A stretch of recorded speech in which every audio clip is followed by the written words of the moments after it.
रात की नमी अब भी हवा में तैर रही थी। सूरज निकला नहीं था, मगर आकाश में हल्की सी नीली रोशनी फैल चुकी थी। इसी ठंडी सुबह में तीन बंजारा दोस्त लाख्या, रुद्राम और सौम्या अपना नया सफ़र शुरू करने वाले थे। ये तीनों बचपन से एक साथ बड़े हुए थे। कभी रेगिस्तान की तपन में ऊँट दौड़ाते तो कभी पहाड़ों में लकड़ी ढूंढने निकल जाते। अब वे बड़े हो चुके थे और व्यापार करने लगे थे। इस बार उन्हें सामान लेकर एक दूसरे गांव तक जाना था, लेकिन रास्ता आसान नहीं था। बीच में घना काला जंगल था, जहां से बहुत कम लोग सही सलामत लौटते थे।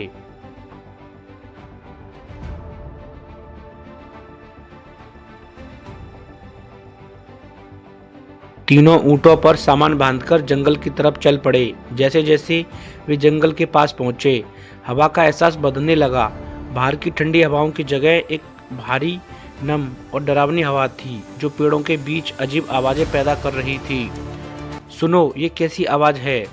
सौम्या ने धीमे से पूछा।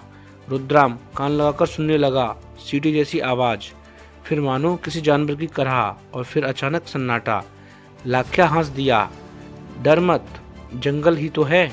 पेड़ पौधे बातें कर रहे हैं। लेकिन वह जानता था, यह जंगल साधारण नहीं था।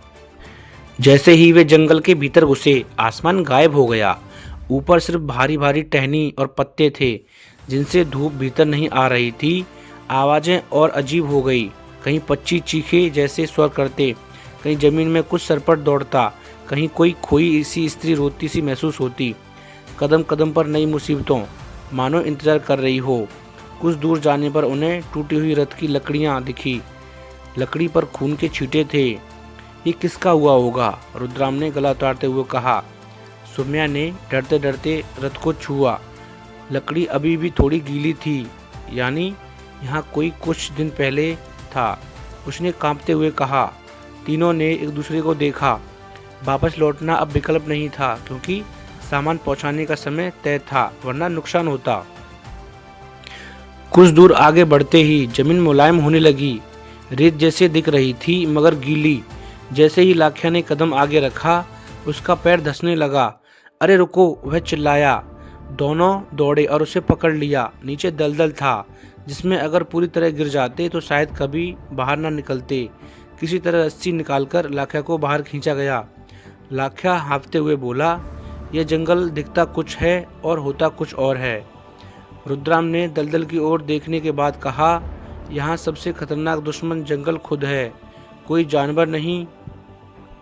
रात तक वे आगे बढ़ते रहे। आसमान काला हो चुका था और जंगल और भयंकर लगने लगा। सौम्या ने आग जलाई और तीनों बैठकर खाना खाने लगे। लेकिन लाखा का ध्यान कुछ और था। उसे लगा जैसे अंधेरे में कोई दो आंखें उन्हें घूर रही हैं। वह देखता तो वो गायब हो जाती, फिर दूसरी दिशा से देखती। मुझे लगता है कोई हमारा पीछा कर रहा है, लाख्या बोला। रुद्राम तुरंत खड़ा हुआ। उसकी हाथ में तलवार थी।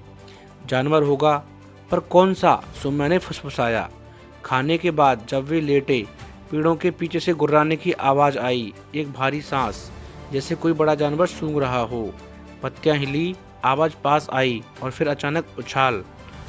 काले बालों वाला बड़ा तेंदुआ आग की रोशनी में छलांग लगाते हुए आया।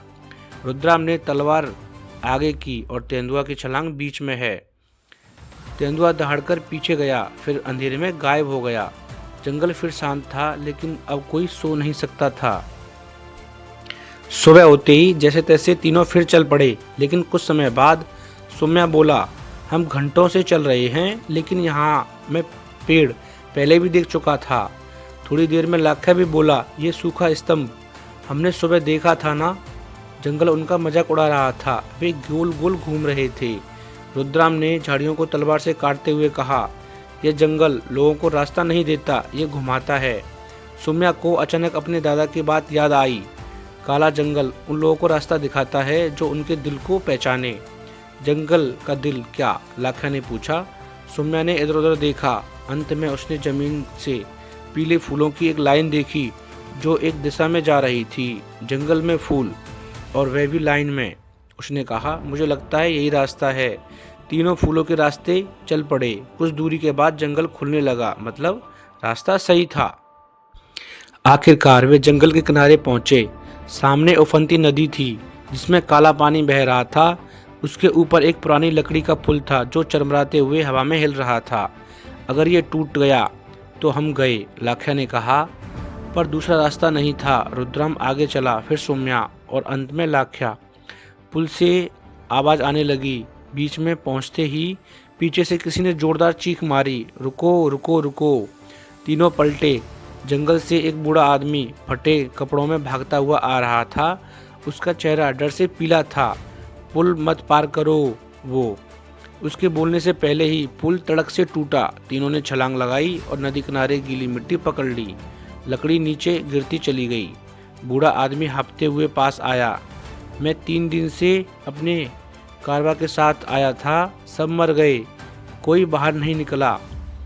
रुद्राम ने उसकी तरफ हाथ बढ़ाया। हम निकल आए हैं, तुम भी चलो। तीनों ने उसे साथ लिया और आगे बढ़े। कुछ ही दूरी पर जंगल खत्म हो गया। रोशनी, खेत, पक्षियों की आवाज़ और लंबी सांस लेने की आज़ादी। गांव तक पहुंचते ही लोग चौंक गए।